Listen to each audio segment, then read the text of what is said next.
wanted to bring you up to speed with the very latest that we know in terms of the economic relief negotiations. So yesterday, the key negotiators at this point, that would be Schumer and Pelosi on the Democratic side, Meadows and Mnuchin on the Republican side, met. They had a lengthy meeting. They say some progress was made. This is according to Politico. The Republican concessions that were made were enhanced unemployment insurance, moving to an additional $400 per week until December 15th. Eviction moratorium extended through December 15th. They're upping what they're offering. They were offering nothing on state and local aid. Now there's some dispute. They either are offering $150 billion or $200 billion. On the Democratic side, look, frankly, they kind of hold all the cards here. So they didn't concede a whole lot in the meeting. They lowered their ask on what they're wanting from the Postal Service. The bottom line here is that there's still major issues to work out. Democrats haven't accepted these Republican concessions. Republicans have not come far enough over to the Democratic position. And there's still, the unemployment benefits, the state and local funding. None of these things have been agreed upon. And maybe the biggest piece of news here is that McConnell is actually admitting that they're going to need to pass this bill using Democratic votes in the Senate. So it's not like Republicans are going to be able to just ram this thing through, because you have a number of Republican caucus members, which we've been following from the beginning, who are basically opposed to really spending much of any more money, especially more money that's going to go, to those unemployment benefits and directly to working class people. Schumer spoke to this dynamic yesterday. Let's take a listen to that. If this bill is going to pass with all Democrats in the House and a majority of Democrats in the Senate, it's got to be something that Democrats like and support. And that's what we're working to get to happen. Let me see if there's anything I left out. Yeah, we're going to keep fighting until we get there. We are not going to give up. We are not going to walk away. But we're not going to let them pick out one or two issues and then say, let's go home. We have a huge crisis that demands a huge response. And Rachel, the White House seems to realize that most of the negotiating leverage here is on the Democratic side. So they're trying to create this alternative narrative of, well, if you don't get anything through Congress, we're going to act with executive actions to try to put pressure on from their side. But I still think Democrats are very much in the stronger position here at this point. They are. And I think McConnell just ceded the field a little bit, like by acknowledging that fact, essentially saying, look, it's up to the Democrats. They have to pass their bill. He's essentially giving Republican senators the ability to opt out. And, this drives me crazy about McConnell, because he anoints himself all the time as the strategic genius and the master of the Senate, LBJ's heir to the Senate procedural throne. And then he just does stuff like this. It's like, it's not strategic mastery to cede the field of play. Right? You want to get your guys in there, but he's not even participating in the negotiations to a great extent. He's sort of off to the sidelines. And, for Republicans, it's like, all right, well, what are you doing? And I suspect what's happening, and I think what frustrates me a little bit, is like they put UI out there as the thing, because it is, right? The clock is ticking. What we need... Clock is expired. Well, correct. Yeah. The clock is expired. And we need Congress to act on this question, on the state and local question, on schools question. But I suspect what is happening at the margins is a lot of this horse trading that's holding up this deal. So, you probably actually have general agreement on the UI. They'll get to a good place, in a couple of days. But what's going on is you're fighting over whether the FBI building is going to get funded, whether or not Schumer is going to lift the cap on the SALT tax. And then I got to represent for Sagar, marijuana banking access, right? Why are we letting this stuff hold up? He would be deeply outraged by that.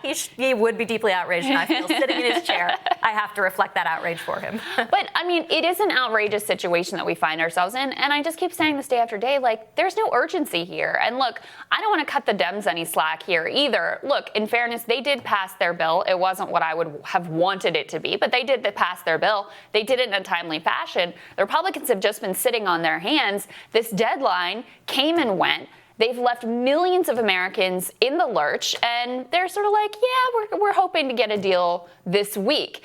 And that's what Mnuchin's latest line is like, if we don't get a deal this week, then we may not get a deal at all. Again, trying to exert that leverage for whatever the White House could do through an executive order. And there's not that much that the White House could do through an executive order. They could maybe do, there's an argument, maybe they could do their payroll tax cut. Maybe they could do eviction moratoriums, which is important, but that's not nearly really the relief that we need at this point. And I never want to lose sight of, too, the fact that the way that this was approached and structured from the beginning has been a disaster. There was a much simpler approach. And the one piece that they actually do all agree on is the direct stimulus checks, just sending out payments to people. I would personally prefer them not be means tested, but means tested the way that they were last time around.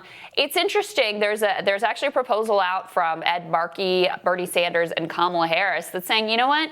Let's just put this direct stimulus money into effect. Let's actually have it retroactive to March so everybody gets a bump right now. It's predictable. You're going to get it every month. And do I have any hope that this is going to go anywhere? No. But I think it shows that we've created this incentive. We've pushed people on unemployment rolls absolutely unnecessarily. And we've created this situation where people have no stability in their lives whatsoever. They have no predictability. And that's as damaging and devastating as anything else.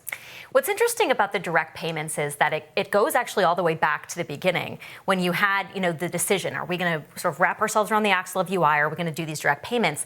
And what was interesting to me is the people who were supporting it on the right were the libertarian members. Yeah. Like Justin Amash, even Thomas Massey toyed with this idea, two, really prominent libertarians in the House, to get around exactly what you were saying, which is, look, one, Americans need relief fast. Right, and this is the quickest way to do it because the states can't process these, UI payments as quickly. But second, the more you sort of feed this money through bureaucracy, it siphons off. It's not as a direct relief to Americans. So I'm sad that they didn't, I think, articulate this option in a better way, because now we're stuck. We are stuck on this UI question. I think it's a disservice, especially to the long-term play that we're in now. We're in this for the rest of the year. Yeah. And so I think we're stuck in this UI question. I think it's unfortunate. Yeah, no, I think that's exactly right. And on the Democratic side, I don't think that they feel any need to move off of the $600 position that has been in place. Maybe they'll bend a little bit on that, but they really have no political incentive to move much towards the Republican side, which is reflected in the playbook analysis of where things are. So Republicans are kind of in this position, like the ball is in their court. Their essential options at this point are either to fold and put something out that allows them to save face, or just not have a deal altogether, since they are relying on Democrats to get this thing passed, and then rely on the White House to do whatever they can with an executive order. Well, I think what's going to be telling, though, is watch how Democrats handle this going forward, because if it's true that they just need Democrat votes to pass this, and a couple of moderate Republicans, then there's nothing holding them up at this point. Yeah. Right? And so if it continues to be delayed, then we got a lot of negotiating going on at the margins about what else can we get. Well, and we know that the vulnerable senators, of which there are now many, including Lindsey Graham in a poll yesterday, is essentially in a statistical tie with his opponent, Jamie Harrison. So there are a lot of vulnerable Republican senators, and they have been those folks, combined with the sort of more economic populist members who are, don't recoil at spending money to help working class people, that coalition together are really the ones driving things on the Republican side in terms of coming to a deal. So that is where we are today. No deal yet, but you never know. They're still working. There are meetings today, so we will keep you updated, and we'll have more Rising for you after this.